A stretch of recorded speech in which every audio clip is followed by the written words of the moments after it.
Alright, just got back home. I'm on my lunch break, and look what has arrived. Alright, let's see what we got.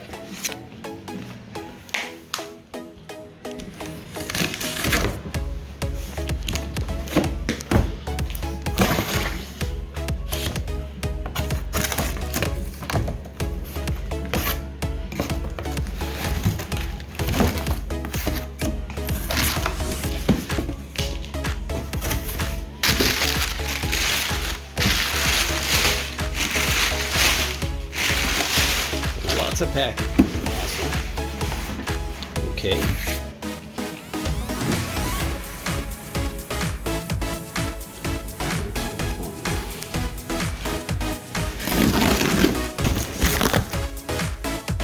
Okay.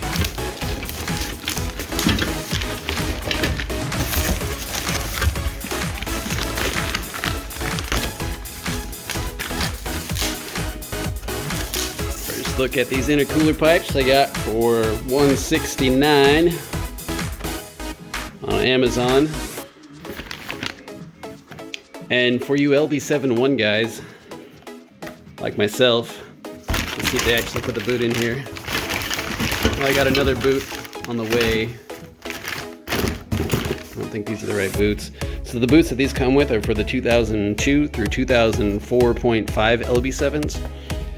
And they should mount up to the 2002-2004 Y bridge, which is significantly longer than the 2001 Y bridge. So you'll need a boot that looks similar to this one, is just a little bit bigger. Apparently I have one that was delivered, but I don't see it in this package, so I'm gonna keep looking outside. Maybe they put it somewhere else in the room. Okay.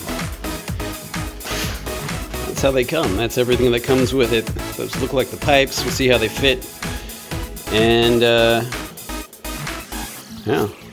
So this is 3-inch mandrel-bent. I believe these are aluminum pipes.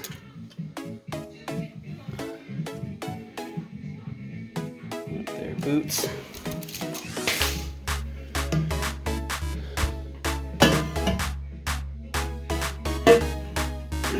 Right.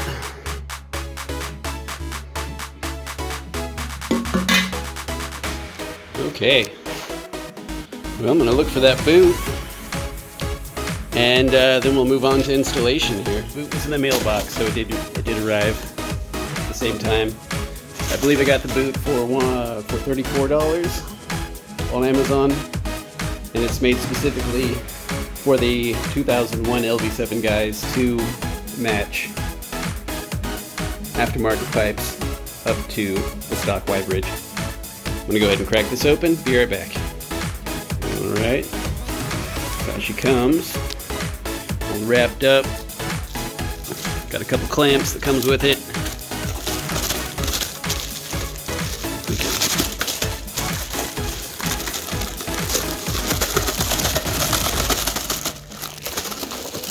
Uno momento. Okay, there we go. It's the pipe made by KBD.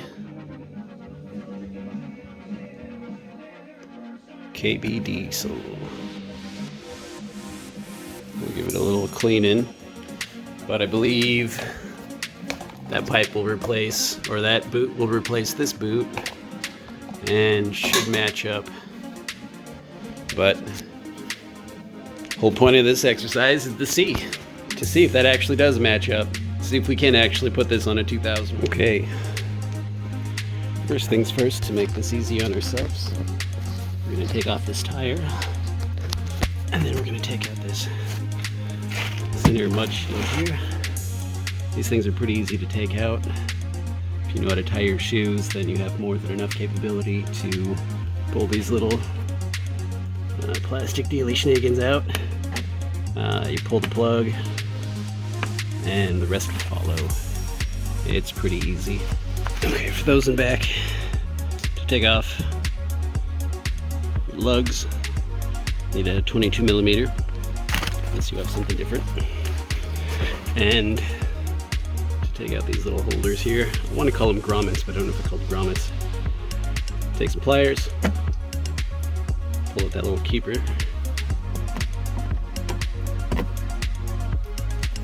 pull out the rest in. As you can see, she's starting to come apart. Well, all exposed now. This is the intercooler pipe. I'm gonna back this out. Actually, we gotta do it. We gotta back all of it out. We gotta take this out so the whole boot comes out. Do the same top side. But as you can see, there's a lot of nasty bends in here. And they even pounded that in so it could rest on your brake lines. And as you can see, these are stainless steel brake lines because that was resting on the brake lines, and it wore right through, and I blew a line when I was driving. Almost went right through an intersection. It's a good thing I wasn't on a mountain when that happened. I would have been, well, I might not be here to make this video, if that'd be the case. So hopefully when we do side by side with the new one, we'll see better bends, better flow, and hopefully when it's installed, it won't be resting on these pipes or on the brake lines. So if you do have a stock intercooler pipe in your LB7, I'm not sure about the other Duramaxes, but the LB7 at least, I don't know why the factory didn't do this, but you can just loosen this up, twist the pipe a little bit, and it's not resting on your lines anymore. Why they had to put a crimp in there, they had to bend this pipe up instead of just twisting it, I don't know, but these are our circumstances, so that's what you do if you're rocking a stock hot side. Just loosen up the boot, twist the pipe, gets it off your lines, bam, Bob's your uncle. Okay, let's get the son of a bitch off. There are various methods for loosening nuts. To get these ones though, if you're using a wrench, this is a 11 millimeter. You can get that 11 millimeter. I got a ratcheting wrench, so it makes for pretty quick work. But that's not the one we wanted to loosen up. I'm just doing that for demonstration purposes. We want to get all the way back into this one. So we'll go ahead and lose it. It's a little difficult to get this out. So I took a screwdriver and pushed off the band until it was no longer crimping onto the intercooler. And then it just fell right off.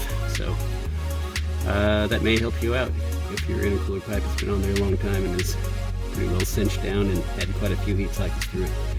Alright, let's move to the top.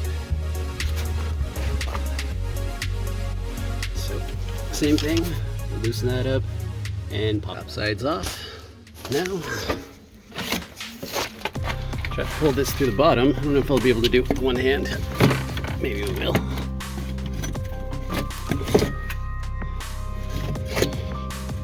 I'm going to use both hands when I put this down, but essentially try not to hurt our lines or anything, and we'll just pull this right out. Let's see. Yeah, okay, put this forward. Okay, so we got it out with relative ease. It only took a couple of seconds. And here they are side by side. You can tell some obvious differences right off the bat.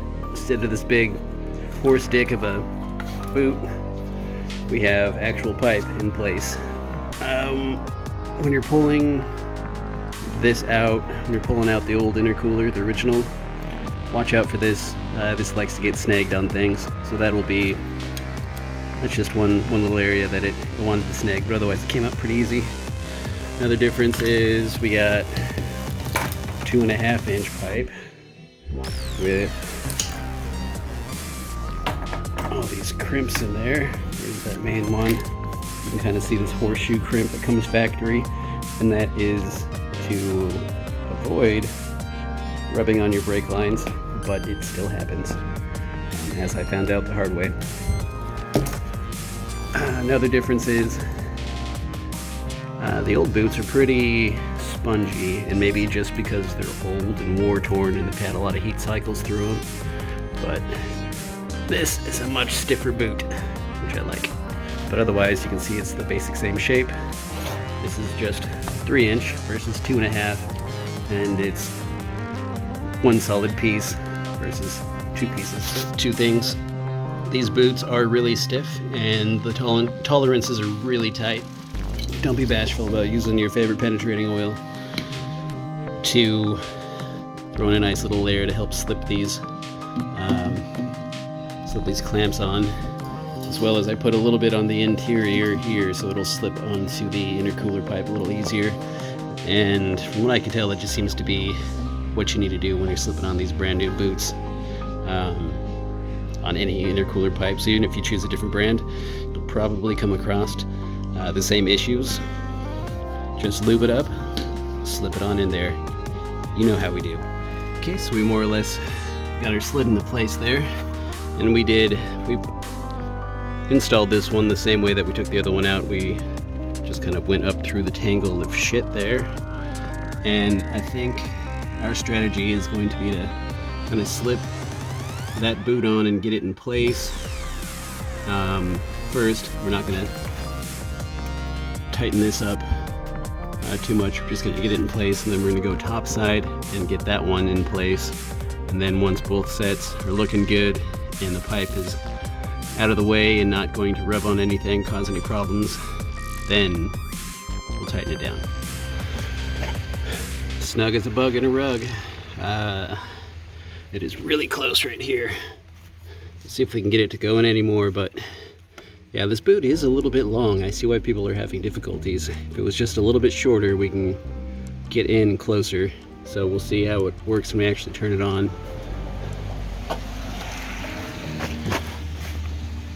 And got it to not rub on the brake lines. Does look pretty slick though. Those boots are a pain in the ass. Is as every bit as difficult as you'd expect it to be, but we don't do things because they're easy, do we? So we'll slap this tire on, see how shit works. Actually, I think I'll just start it up right now and just see if we got any leaks. Okay.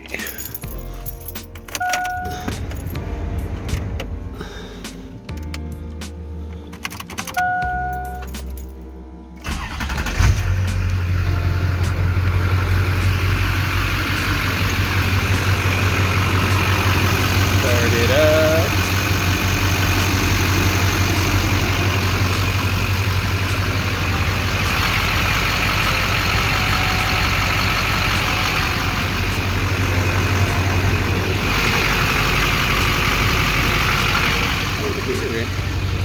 Leaks.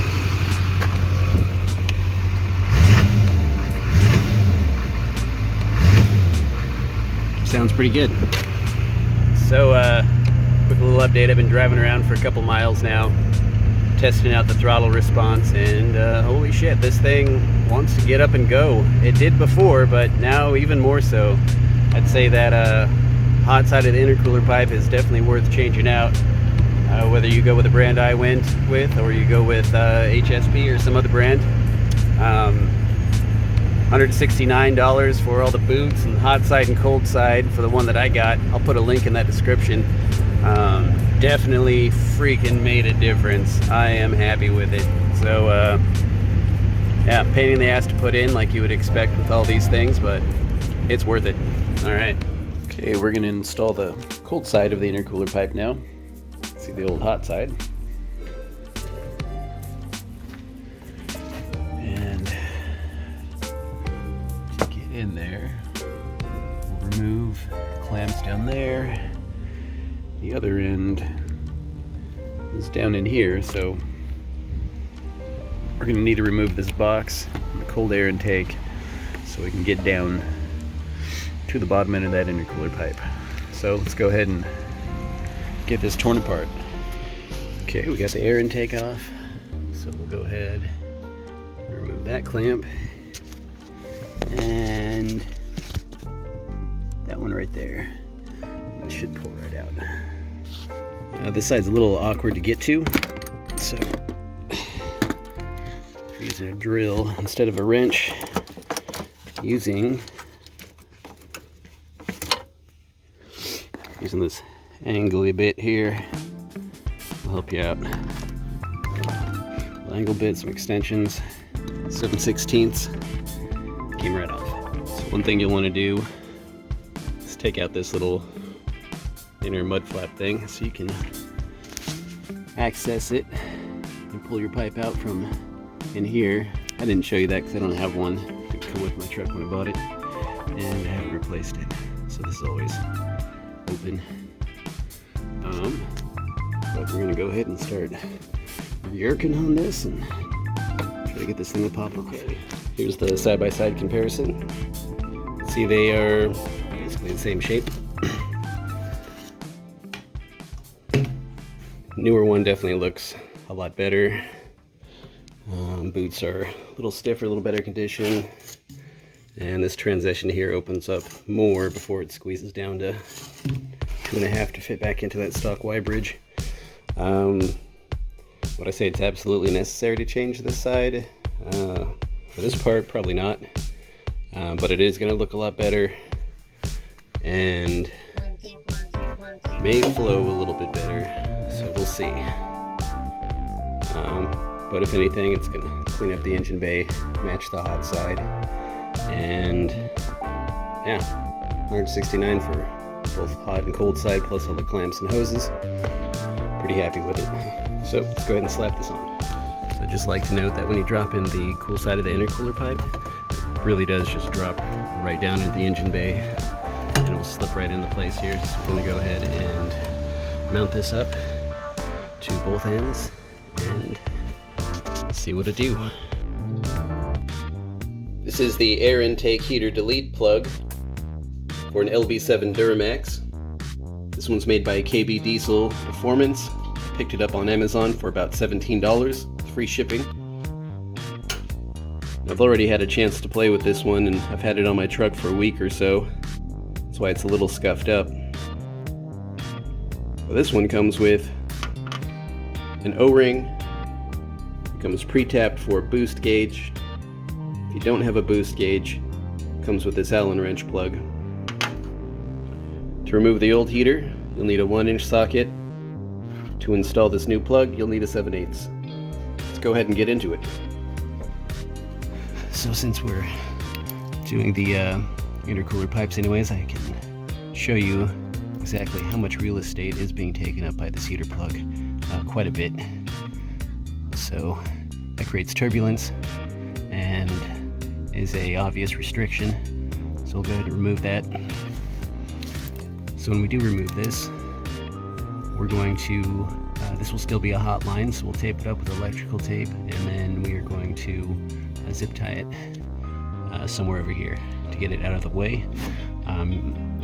Occasionally your truck will throw codes at you for this when it's trying to use the plug and it doesn't detect that it's there. You can clear those with whatever code reader that you have. I have a $25 one I picked up on Summit Racing. Works pretty good. If you have EFI Live or an HP tuner, you can just turn the codes off altogether, which is pretty slick. These plugs are primarily used for emissions tests, but I live in Alaska. We don't have those, so I don't have to worry about it. And they do heat up the air, I guess when it's really cold, but here it doesn't actually make that much of a difference. So we're gonna go on the side of performance and just remove it. So I'm gonna go ahead and remove these two, the screw and the plug, do a little side by side, show you what it looks like. So I kind of foobarred mine up a little bit. When I was removing that top nut, it was kind of rusted on there a bit, so it spanned the whole unit and started to bind up the spring. So it was kind of a bitch to take off. It broke off a piece, and it fell down into the Y bridge. So I kind of reverse wrapped some tape on the screwdriver, stuck it down there, and I got it out of there, so it's not going to get stuck in my engine. But just something to be wary of when you're backing this out, that it may, when you're backing out that top screw, it may start to bind up your coil here.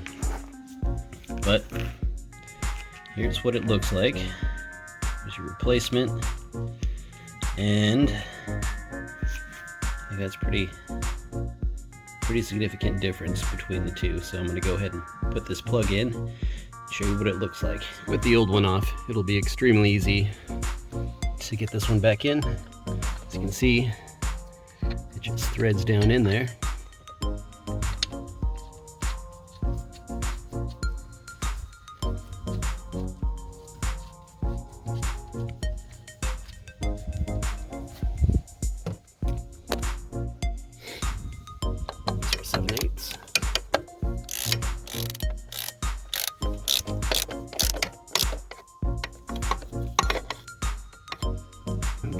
as you can see, there is no more obstruction.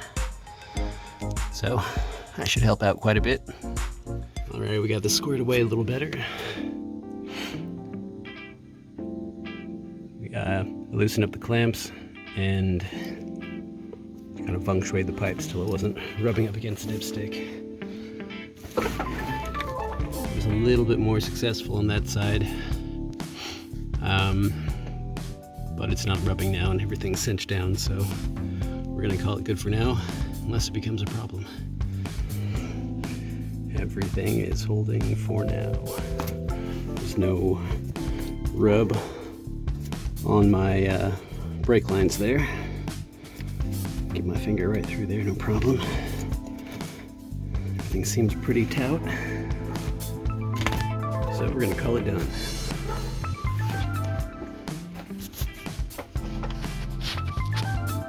I've been cruising around for a little bit now, seeing if I can blow the boots off this thing.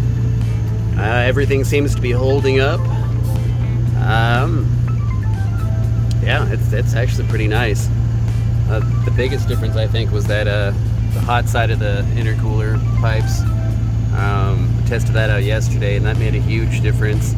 I don't think the cold side made a big difference because it's essentially just looks like a prettier version of the stock pipe.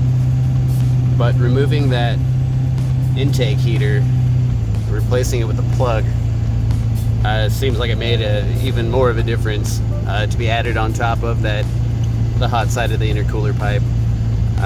The turbo seems like it wants to spool up pretty much instantaneously. Like as soon as I hit the throttle, she wants to light up and fucking go. But dyno, seat of the pants feel definitely feels like I've gained some ponies. It wants to put me back in my seat a little more. When I'm cruising at 50, like the truck just feels like it wants to fucking launch into the stars, like it just wants to keep on going. So I'm pretty happy with it. Not a bad purchase. A couple $100, new pipes, and throw another $17 for heater delete.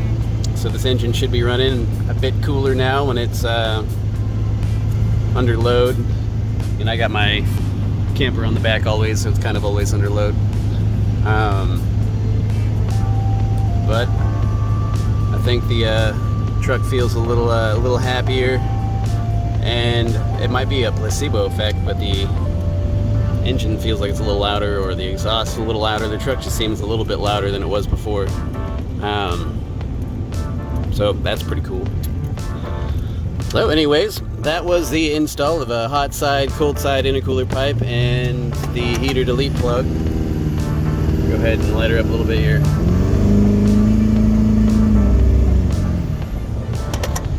Got traffic, can't go too crazy. Oh, traffic's slowing down. Okay.